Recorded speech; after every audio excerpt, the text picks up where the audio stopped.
இதுல வந்து நமக்கு இந்த ப்ரோக்ராம் பாக்குறவங்க கூட தயவு செஞ்சு நான் என்ன சொல்லிக்க ஆசைப்படுறேன், நீங்க எல்லாம் இந்த மாதிரி இந்த மாதிரி அனாத ஆசிரமங்களுக்கு மற்ற இடங்களுக்கு போய் பார்க்கணும். நீங்க என்ன செய்றீங்கிறது அர்த்தம் இல்லை, போய் பார்க்கணும்.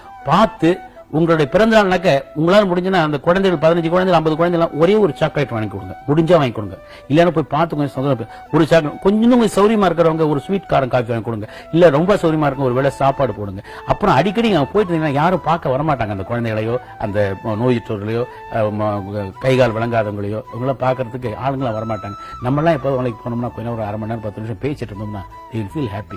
இன்ஃபேக்ட் நான் பல இடத்துல போயிருக்கேன், மனநிலை சரியில்லாத குழந்தைகள் அவங்க வந்து நான் வந்தவன ரெக்கக்னைஸ் பண்ணி கைதட்டி சிரிப்பாங்க. அவங்களுக்கு அதான் முடியும். அதாவது பழக்கப்பட்ட ஃபேஸ்ங்கிற அளவுக்கு அவன் டிவியில படம் பார்க்கிற போது அவங்க ஒரே குஷியா இருக்கும்.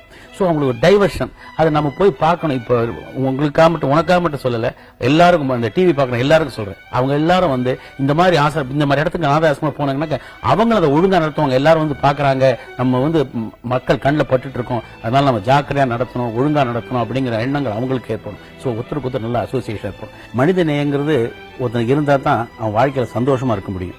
அதுவும் தவிர நான் சம்பாதிச்சேன் பணம். சம்பாதிக்கும் போது நான் முதல்ல ஸ்கூட்டர்ல போகணும்னு ஆசைப்பட்டேன்.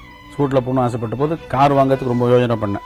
கார் வாங்குற போது ஏவிஎம் படத்துல இங்கிறது போது தான் காரே வாங்கினேன். நான் முதல் கார் அது பஞ்சு சார் என்ன சொன்னா, நான் ஸ்கூட்டர்ல வந்துட்டு இருந்தேன். ஸ்கூட்டர்ல வந்து கார் வாங்கிக்கப்பா அப்படின்னாரு. எது முடியாது சார், நான் கார் வச்சுக்கிற அளவுக்கு வருவேன்னு தெரியாது. இப்போ scooter I can maintain. Okay sir.